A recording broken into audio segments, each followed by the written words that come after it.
Ça nous permet déjà, ça nous permet de pouvoir envoyer des requêtes, de voir le paquet qui a été envoyé et de voir les réponses. Bah, nous, ce qui nous intéresse véritablement, ce sont les réponses simplement. Alors, vous voyez cette partie-là, je vais la supprimer et je vais créer une fonction que je vais appeler parse. Alors, c'est une fonction qui nous permet d'afficher, de mieux afficher le paquet. Je vais créer une fonction qu'on va appeler parse packet. Alors, déjà ici, une fonction, quand on la crée, elle doit retourner quelque chose. Alors, vu que nous avons besoin de la première partie, c'est-à-dire la partie qui contient les IP qui ont répondu là. On n'a pas besoin de cette partie-là, où il n'y a pas eu de réponse. Ça ne nous intéresse pas.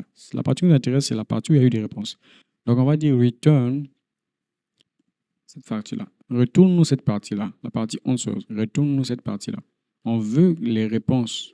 On veut avoir les résultats des IP ou des périphériques qui ont répondu. Donc, quand cette fonction sera exécutée, elle va nous renvoyer cette variable qui contient nos réponses dont nous avons besoin. Alors, on fait ceci. Donc, on vient sur notre nouvelle fonction parsePacket. On l'entre ici. On dit notre fonction parsePacket ici. On lui dit, ce que tu vas faire, c'est que tu vas recevoir une liste. Et la liste contient, comme nous l'avons dit, le paquet envoyé et la réponse qui a été reçue. Alors, tu vas nous afficher, tu vas parcourir cette liste-là pour nous afficher chaque information. Alors, c'est typiquement ce que nous avons supprimé tout à l'heure là.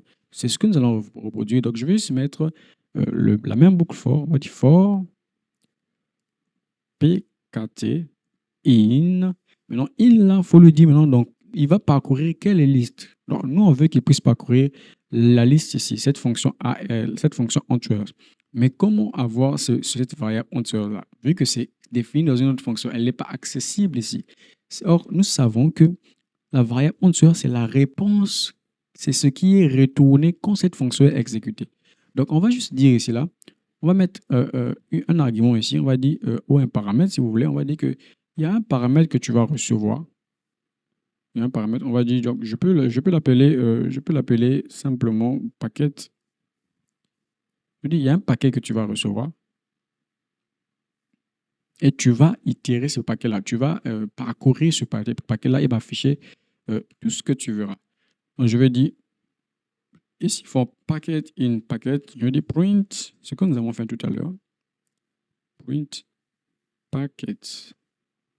Simplement, nous allons simplement dire print packet. Alors, là, nous avons appelé la fonction packet creator. La fonction packet creator est là. Il nous faut aussi appeler cette fonction-là qui affiche ceci. Parce que si je fais, vous voyez, je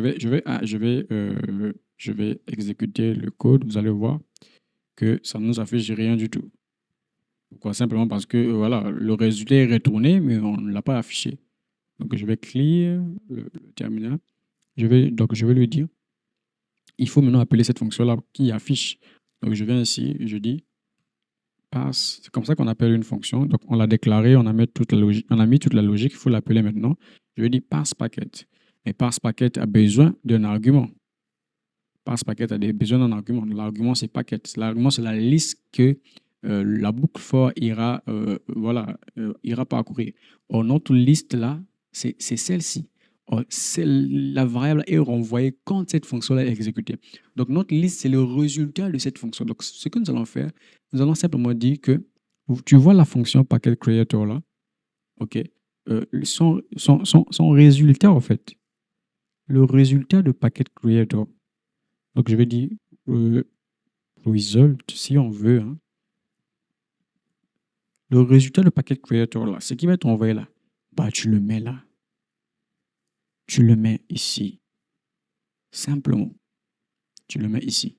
Donc, quand la fonction parsePacket va être appelée, la fonction parsePacket va aller chercher result. Or, result, va aller chercher cette fonction. Or, cette fonction va nous renvoyer cette variable-là. Et cette variable et puis la boucle for va parcourir donc la variable en question.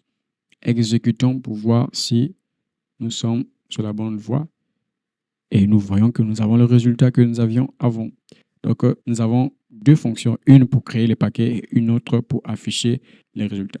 Maintenant, là, nous sommes là, nous voyons qu'il y a beaucoup de trucs ici là. On n'arrive pas à distinguer où est le paquet qui a été émis, où est la réponse. Ce qui nous intéresse en vrai, en réalité, c'est la réponse. Là, nous sommes tous clairs là-dessus. Mais on nous dit ceci. euh, je vais revenir sur la documentation. Un peu sur la documentation ici. La documentation nous dit que c'est un objet qui nous est renvoyé. Si vous parcourez la documentation, vous allez le lire.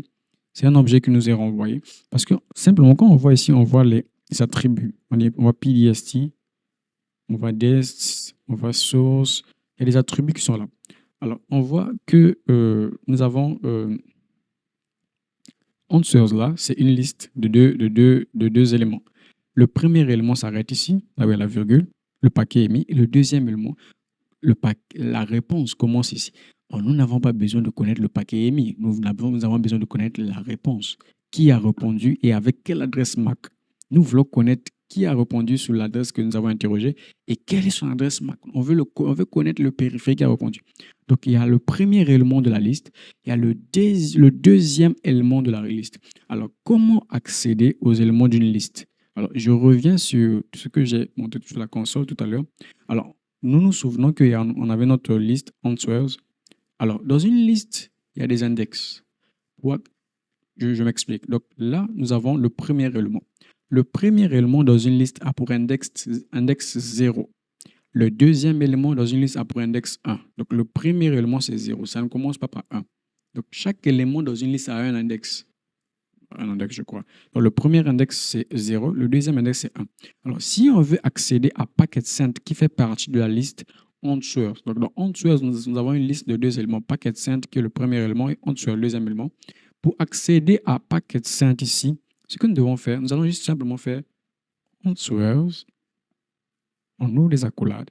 On dit affiche-moi l'élément qui a l'index 0 dans la liste answers. Simplement, affiche-moi ça. Je clique là et je vois, j'ai la réponse PacketSend. Donc, pour accéder à cet élément-là, c'est l'index 0. Pour accéder au deuxième élément ici, c'est l'index, autant pour moi, l'index numéro 1. C'est la même chose. Quand on nous a dit que le résultat ici, on revient sur notre code, c'est ces deux éléments. Premier élément de la liste, c'est cette partie. C'est le paquet qui a été envoyé. Ça ne nous intéresse pas. Et le deuxième élément, c'est cette partie, le paquet qui a été reçu. Ça nous intéresse. Donc, nous avons besoin du deuxième élément de la liste. Nous avons besoin que de ça, donc que de la partie answers. Alors, ce que nous allons faire, nous allons modifier notre code ici. On va dire, ne nous print pas tout ce qui est dans la liste, mais print-nous juste le deuxième élément. Nous avons dit que le deuxième élément ici, c'est l'index 1. On dit print-nous juste le deuxième élément. Donc, affiche-nous juste le deuxième élément. Donc, on vient là, on clique sudo. Ouais. Et là, ça devient un peu plus clair. On voit que app is at. Il dit que 168.1.2, je suis à telle adresse. Moi, 1.3, je suis à telle adresse. 1.21, je suis à telle adresse. 1.1, je suis à telle adresse. 1.20, je suis à telle adresse. 1.9, je suis à telle adresse. 1.7, je suis à telle adresse.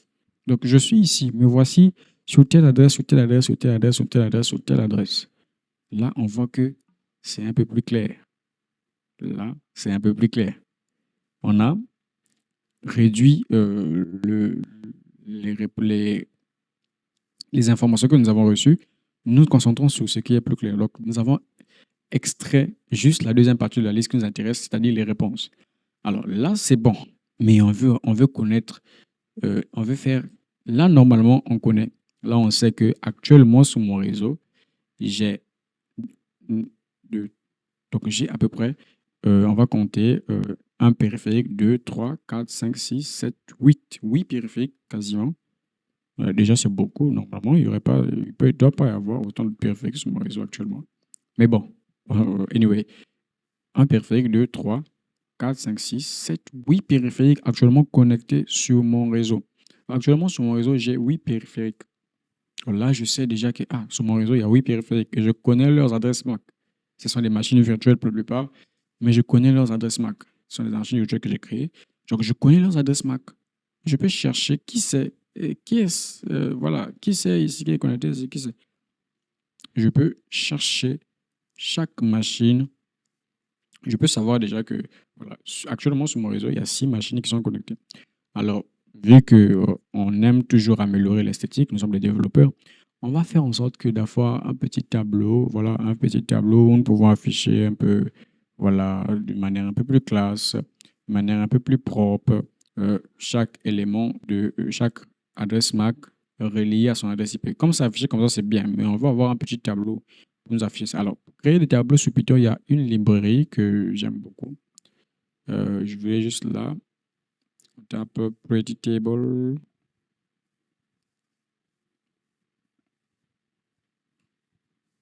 Alors, vous montez là, Pretty Table. Cliquez là.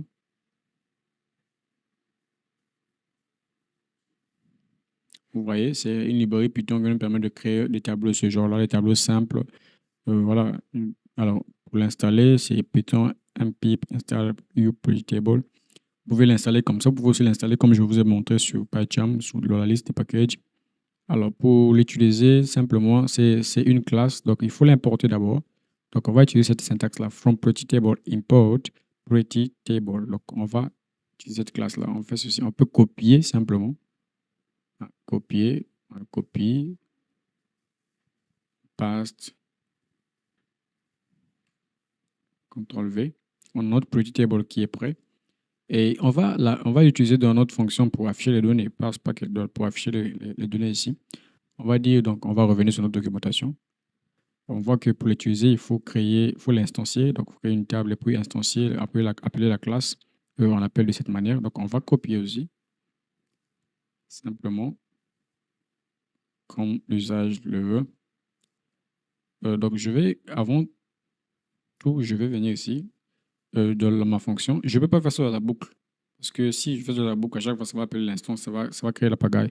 Donc, je vais l'appeler avant ma boucle. Je vais dire table, pretty table. J'ai déjà appelé, j'ai instancié ma classe pretty table. Je reviens sur ma documentation.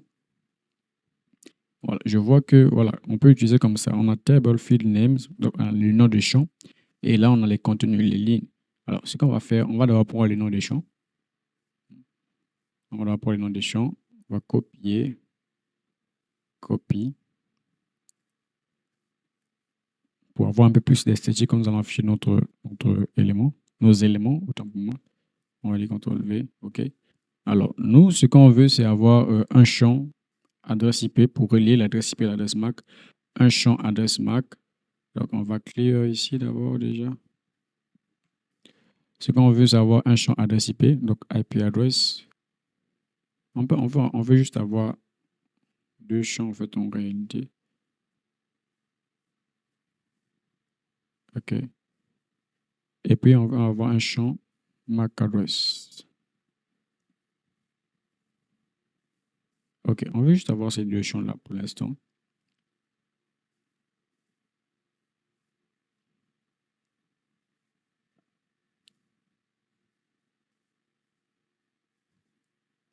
On veut juste avoir ces deux champs-là pour l'instant. Donc, le champ IP address et le champ MAC address. Alors, on va exécuter pour voir un peu. On va d'abord voir est-ce que c'est bien c'est la bonne manière que de le faire. Alors, je vois ici qu'à la fin, il faut print. À la fin, il faut appeler la table. Donc, il faut print la table. Pour qu'elle affiche comme ça, il faut print. Il faut afficher la table. Print table. Donc, on revient ici. Il nous faut donc afficher la table. Donc, on va d'abord simplement mettre print table. Print table. Table, c'est l'instance de la classe pretty table que nous avons créée. Print table, on va afficher un peu pour voir un peu voilà, si ça tourne bien. OK, on voit déjà qu'on a notre contenu qui est là. On a le tableau qui est affiché en haut. IP address, MAC address. OK, c'est bon, ça nous arrange. On a déjà nos champs. Il va maintenant falloir ajouter ce contenu-là, trier, mettre l'adresse IP dans le champ adresse IP, mettre l'adresse MAC dans le champ adresse MAC. Alors, si vous vous souvenez, je vais revenir sur la version initiale que nous avons eue avant d'enlever beaucoup de choses là. Alors, je vais faire ceci, je vais supprimer ceci et je vais exécuter à nouveau le code. Alors, on voit que ce sont des listes d'objets. La première partie, c'est une liste d'objets. La deuxième partie également, c'est une liste d'objets. Comment ça je connais? Parce que je reconnais, je sais que c'est une liste d'objets déjà de la documentation, c'est écrit. Et puis, je vois des attributs. Je vois dest, je vois source, je vois des attributs un peu partout ici. Je vois des attributs un peu partout. Alors, ce que nous allons faire, nous avons besoin de cette partie-là, hardware source. Donc, l'adresse MAC qui nous a envoyé la réponse, parce qu'il s'agit des réponses. La deuxième partie, on c'est celle qui descend jusque-là. Ok, ça descend jusque-là. Donc, on veut hardware source, on veut cet attribut-là, avoir hardware source, et on veut également avoir euh, euh, euh, euh, l'adresse IP source. Donc, on veut faire le lien entre l'adresse MAC de celui qui a répondu son adresse IP. Donc, hardware source et P source. C'est l'adresse IP source. Donc, on aura besoin des deux informations, de l'hardware source et du P source. Donc, je vais reproduire, je vais ramener notre version améliorée. On remet notre version améliorée. Par contre, nous voulons qu'il affiche le hardware source et le P source. Donc, on va faire ceci. On va dire affiche-moi d'abord le hardware source. Donc, d'autres, c'est comme ça qu'on appelle un attribut d'une classe, d'un objet. OK? Hardware source. Je lui dis affiche-moi juste les hardware source. Donc, il va juste normalement juste m'afficher les adresses MAC source. Donc, c'est tous ceux qui ont répondu. Je vais avoir déjà leur adresse MAC. Normalement, si tout va bien. Là, il m'affiche juste les adresses MAC. J'ai pas toutes les adresses MAC. Il m'affiche les adresses MAC du premier élément, je pense. Non, non, qu'est-ce que je fais? C'est pas 0, les gars. Ici, c'est 1. Le deuxième élément, c'est 1. Voilà, c'est ça. Le deuxième élément. Parce que sinon, ils vont afficher que les adresses MAC de celui qui a envoyé la trame.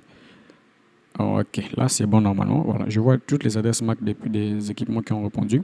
Ah, je lui dis également, affiche-moi également, s'il te plaît, affiche-moi également les adresses IP de ceux qui ont répondu. Je mets CTRL-C, CTRL-V. Je lui dis, c'était P-source, on l'a vu tout à l'heure, les gars. P-source, on peut remonter, je pense que je l'ai supprimé. C'était P-source, l'attribut que nous avons vu tout à l'heure. On va dire, affiche-moi cet attribut-là, s'il te plaît. Ici, on va dire clear.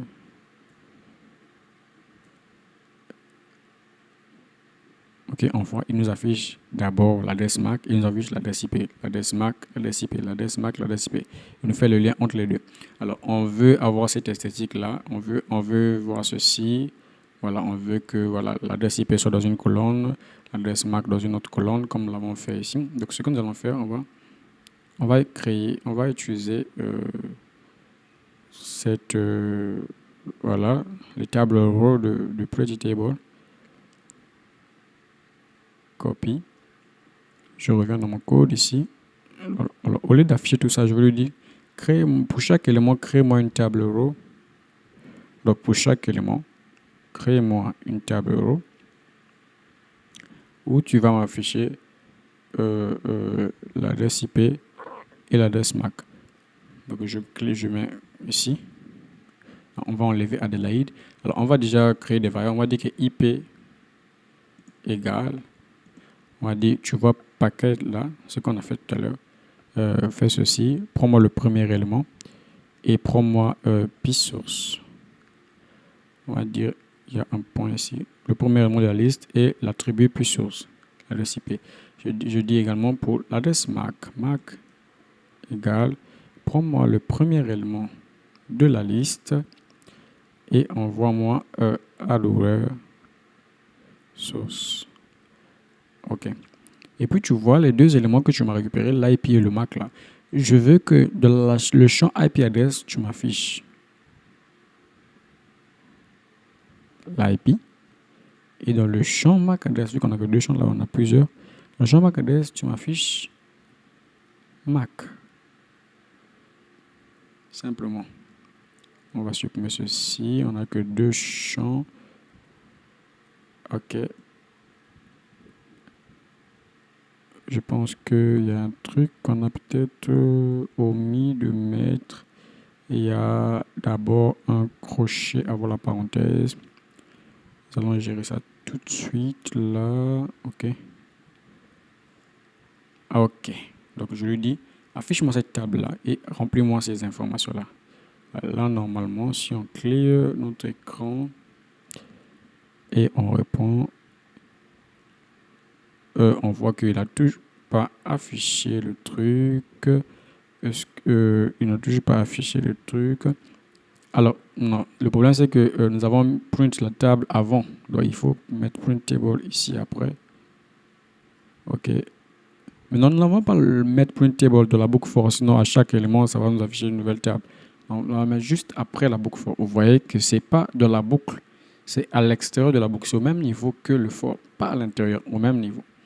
Donc là, normalement, si on reproduit, si on relance notre fonction, et bam, nous avons chaque adresse IP et chaque adresse MAC.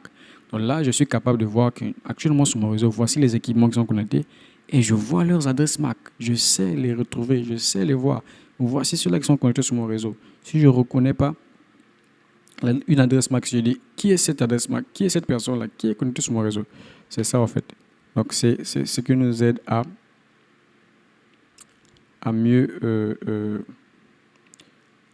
mieux savoir, si je le peux le dire ainsi, les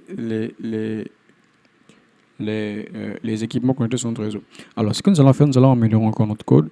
Nous allons faire ceci, nous allons faire en sorte d'avoir un troisième champ qui nous permet de voir quel est le fabricant de l'équipement que nous avons. Alors, c'est possible de connaître le fabricant au travers de l'adresse MAC parce que les trois premiers bytes là représentent le OUI. Au travers de ces trois premiers, on peut connaître quel est le fabricant de l'adresse MAC. Alors, nous allons le faire tout de suite là. Mais avant ça, je vais également vous montrer autre chose sur d'autres. Nous allons voir d'autres librairies qui nous permettent cette fois-ci d'aller sur Internet, d'aller chercher une liste. Il y a la liste officielle et se trouve sur Internet. La liste pour retrouver les adresses MAC et pour retrouver les OUI, c'est-à-dire qu'au travers des trois premiers octets, parce que c'est bien ça qu'il s'agit, les trois premiers octets, de retrouver l'adresse MAC, de retrouver le nom du fabricant. Bonjour les gars, bienvenue dans cette partie où nous allons encore améliorer notre programme. Alors, nous avons déjà vu que notre programme déjà est capable de détecter les adresses MAC qui sont, ou plutôt, notre programme est capable de détecter les périphériques qui sont connectés à notre réseau. Alors, la dernière fois, nous l'avons fait. On va vérifier que c'est le même programme. Network Scanner.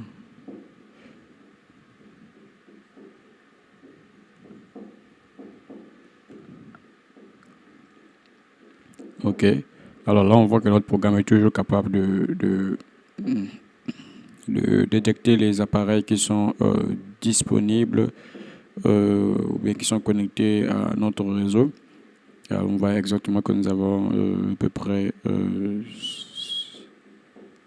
7 appareils qui sont connectés à notre réseau. On peut actualiser à nouveau 7 appareils connectés à notre réseau. Alors, ce que nous allons faire, comme je l'ai dit la dernière fois, nous allons essayer de créer, nous allons ajouter une colonne simplement. Nous voulons que quand nous avons cet affichage, par exemple, nous avons l'adresse IP, l'adresse MAC, et nous voulons connaître le vendeur, nous voulons connaître le fabricant de l'appareil. Alors, ce serait intéressant quand même de voir, oui, bien sûr qu'on a l'adresse MAC, mais ce serait intéressant de savoir quel est le type de périphérique connecté à notre réseau. Alors, par exemple, si on a un routeur Cisco, on va voir ici que voilà le périphérique, on va avoir une colonne ici, une troisième colonne, où nous aurons le nom du fabricant. Donc, on saurait facilement reconnaître que voilà, le périphérique est connecté à mon réseau, c'est un routeur Cisco par exemple. Alors, ce que je vais faire, c'est que je vais quand même expliquer quelques notions. Au travers d'une adresse MAC, on est capable de détecter ou de reconnaître le fabricant de l'appareil. Alors, voici donc la structure d'une adresse MAC, Structure of a MAC Address. Alors, vous voyez que j'ai mis au centre une adresse MAC que j'ai choisie aléatoirement, hein. Alors, nous voyons que une adresse MAC déjà est composée de 48 bits. 48 bits. Alors, pour ceux qui ont fait réseau, vous savez de quoi il s'agit. Alors, les 48 bits sont disposés de telle sorte à avoir 2 fois 8 octets ou 2 fois 8 bytes. Parce qu'un octet, c'est 8 bits. Donc 48 bits, c'est donc que nous avons dans une adresse MAC 6 octets ou 6 bytes. OK? On a 6 octets. Alors, nous voyons que une adresse MAC, c'est une suite de symboles, voilà, un couple de symboles, de 6 couples. Donc, le premier couple, c'est 0, 0. Le deuxième couple, c'est 1A. Le troisième couple, c'est 2B. Quatrième couple, c'est 3C. Cinquième couple, c'est 4D. Cinquième couple, et sixième couple, c'est 5E. Alors, là, nous avons le premier couple, nous avons un octet parce que chaque élément de chaque couple, donc le premier 0 c'est 4 bits, le deuxième 0 également c'est 4 bits parce que 0 c'est 0, 0, 0, 0, 0, 0. Alors ça c'est pour ceux qui ont fait réseau, je ne sais pas revenir dessus. Alors le deuxième couple également c'est 8 bits, donc un octet. Troisième couple 8 bits, un octet. Donc la première partie, les 3 premiers octets, nous avons exactement 8 bits avant, 8 bits après, et ensuite encore 8 bits. Donc nous avons exactement 24 bits, la première partie. Et la deuxième partie, nous avons également 24 bits. Alors donc la première partie, la première partie, en fait, c'est ce que nous appelons l'OUI. Alors vous avez vu que j'ai séparé les deux parties parce que dans une adresse MAC, nous avons deux parties spécifiquement. Nous avons la première partie que nous appelons l'OUI, ok, et nous avons également la deuxième partie que nous appelons NIC spécifique. Alors, je l'ai mis ici. L'OUI, c'est Organizationally Unique Identifier. Alors, c'est quoi l'OUI? L'OUI, c'est l'identifiant unique de l'organisation ou du fabricant. Alors, l'OUI est attribué par l'I3E. Comme vous allez le voir, on va beaucoup parler de l'I3E dans cette partie de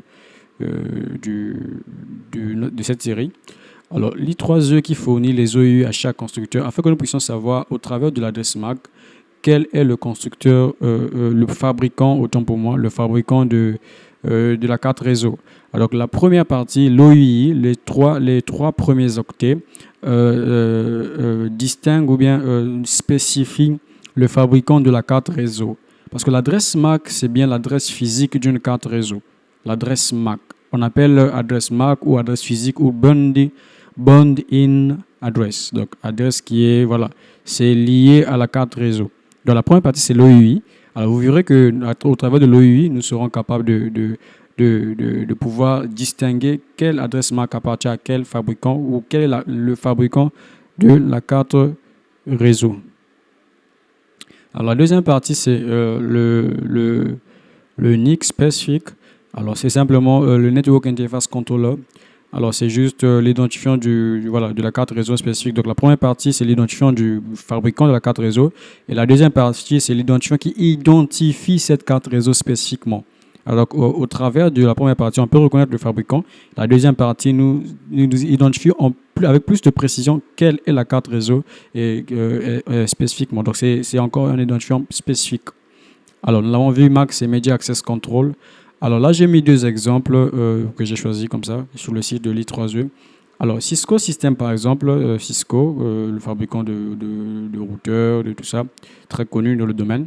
Alors, l'OUI de Cisco, c'est le 001B54. Alors, comme vous voyez, un équipement avec cette OUI, donc avec les trois premiers octets qui ressemblent à ceci, ou à ce que nous voyons à l'écran. C'est Cisco, le fabricant de la carte réseau. Alors, nous avons également Microsoft Corporation, Microsoft. Alors là également, nous pouvons reconnaître la carte réseau qui a été fabriquée par Microsoft, c'est 0050F2. Alors au travers de ceci, au travers des OUI, nous allons donc utiliser cette capacité de déduction au travers des OUI pour pouvoir déduire quelle carte réseau ou quel équipement visible sur notre réseau a été fabriqué par quel fabricant. Donc, on retourne à notre code. Maintenant que nous avons compris qu'au travers des trois premiers octets d'une adresse MAC, nous sommes capables de reconnaître le fabricant. Alors, ce que nous allons faire, c'est que dans notre programme, nous allons implémenter cette fonctionnalité de sorte qu'au travers des trois premiers octets des adresses MAC que nous avons, après notre scan, nous puissions reconnaître quel est le fabricant de l'appareil. Alors, ce serait intéressant quand même, après avoir fait le scan, de voir que voilà, ça c'est par exemple un routeur Cisco, ça c'est par exemple un appareil Apple. Alors, un appareil Apple, par exemple, n'a rien à faire sur mon réseau. Un routeur Cisco, par exemple, n'a rien à faire sur mon réseau. Donc, on veut quand même avoir cette fonctionnalité-là sur notre code. Alors, nous allons l'implémenter. Alors, ce que nous allons faire premièrement, c'est avoir une liste de tous les OUI. Alors, une liste de tous les trois premiers octets, alors qui qualifie ou bien qui détermine le fabricant. Alors, la liste, elle est disponible sur Internet, sur le site de l'I3E. Alors, nous allons aller sur le site tout de suite là. Nous allons voir la liste. Et je vais vous expliquer simplement comment nous allons implémenter cette vérification dans notre code. Alors, nous voici sur le site officiel de l'I3E. Alors, c'est le site, l'adresse, voilà, je vais l'afficher quelque part là. Alors, voici l'adresse pour avoir accès à la liste de tous les OUI reconnus et qui sont disponibles sur le site officiel de l'I3E. Voilà, sur le site, c'est celui-ci. Alors, ce que nous allons faire, nous voulons avoir cette liste-là pour pouvoir comparer avec les adresses MAC que nous obtenons lors de notre scan. Alors, ce que nous allons faire, c'est récupérer cette liste-là, comparer les trois premiers octets avec chaque trois premiers octets de les adresses MAC que nous avons reçues. Alors, je m'explique. Alors, quand nous obtenons, par exemple, nous faisons un scan, nous lançons notre scan et nous obtenons, par exemple, trois périphériques, nous voulons reconnaître officiellement de notre programme, automatiquement, je veux dire, dans notre programme, que les trois premiers octets correspondent à tel OUI. Alors là, on est capable de voir que voilà, ces trois premiers octets, par exemple, correspondent à Nokia.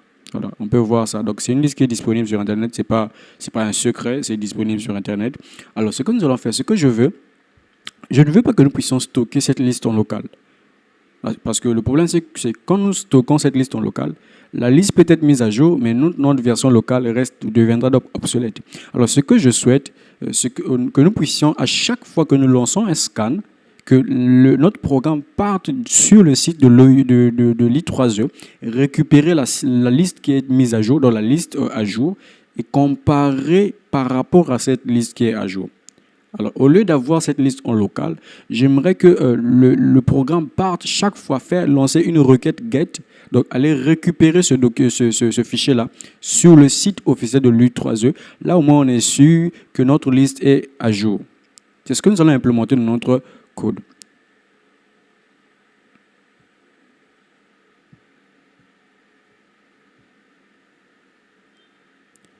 Alors, voici ce que nous allons faire.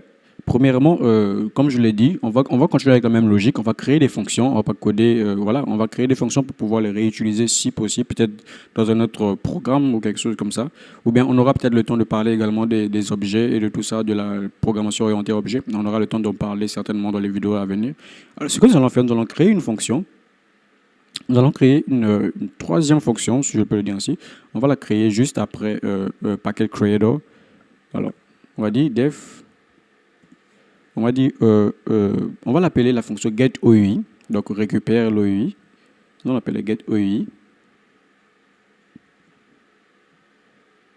Toujours la syntaxe pour créer une fonction. Voilà. Alors, premièrement, ce que nous allons faire, vu que nous voulons que notre programme parte à chaque fois interroger le site officiel de l'I3E et récupérer le fichier OUI.txt. Alors, ce que nous allons faire des requêtes. À chaque fois que notre programme s'exécute, notre programme part faire des requêtes sur le site de l'I3E. Donc, on va créer une URL déjà. On va lui dire déjà l'URL que tu dois aller visiter. Donc, l'URL, c'est celui que nous avons vu tout à l'heure. HTTPS.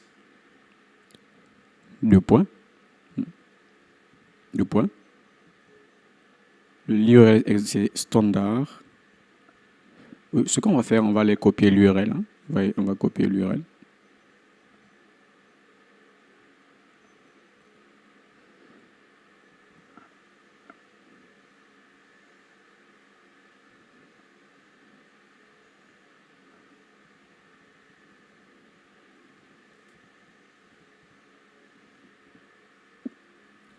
Voici donc notre URL. l'URL de notre du fichier qui contient les noms, la correspondance entre les OUI et le nom des fabricants. Alors, maintenant que nous avons cette URL, nous allons appeler une méthode qu'on appelle la méthode.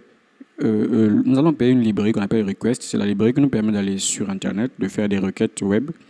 Alors, la librairie, c'est request.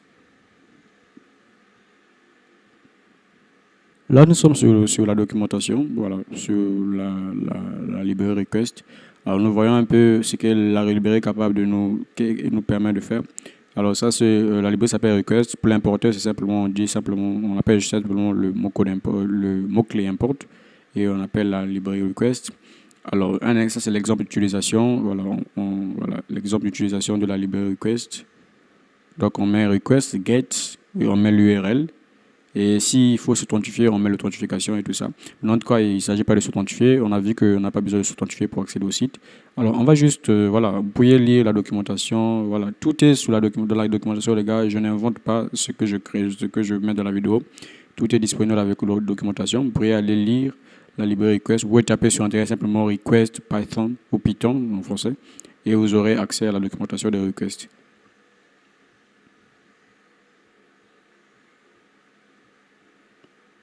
Alors, ce que nous allons faire, nous allons créer une variable qu'on va appeler response.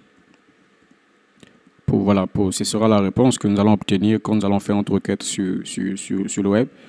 La variable response on va appeler donc request. Normalement, ça va request dot get. OK. Vous voyez que là, ça a été importé automatiquement. PyCharm nous permet de faire cela. Donc, request a été importé automatiquement. Request get. Et là, nous allons mettre quoi? Là, nous allons mettre la fonction get de request prend certains paramètres comme l'URL, comme également l'entête ou comme nous l'avons vu dans la documentation. Alors, ce que nous allons faire, le premier paramètre, c'est l'URL. Or, l'URL, nous l'avons déjà mis dans la variable URL. Donc, c'est cette URL que nous voulons que notre code puisse visiter.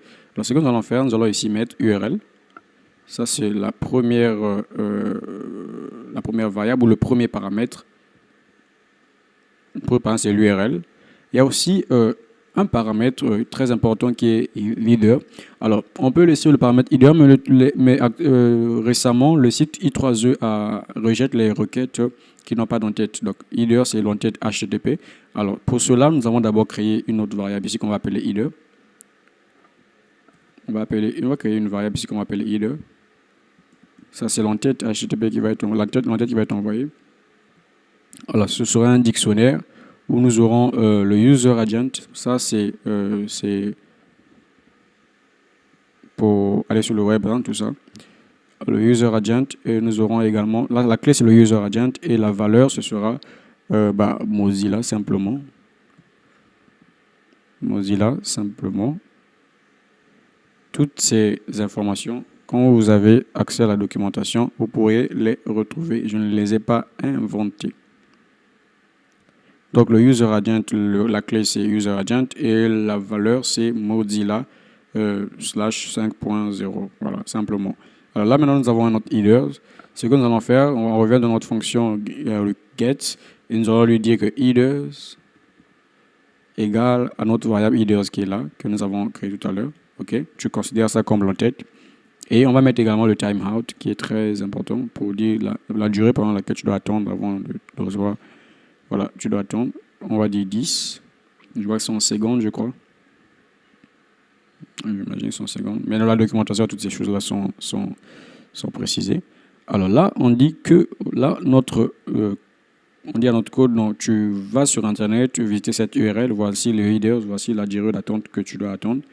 Alors, ce que nous allons faire, nous allons tenir compte du fait que au cas où il y a un problème, je sais pas, de connexion, au cas où le programme n'arrive pas à aller sur Internet exactement comme il faut, au cas où il y a un souci, on va quand même prévoir cela. Et les gars, nous allons nous arrêter là pour cette partie. Alors, nous allons poursuivre le reste lors de la prochaine vidéo. Comme ça, les vidéos ne seront pas très très longues. Donc, à nous revoir à la prochaine partie. On va continuer là où nous nous sommes arrêtés.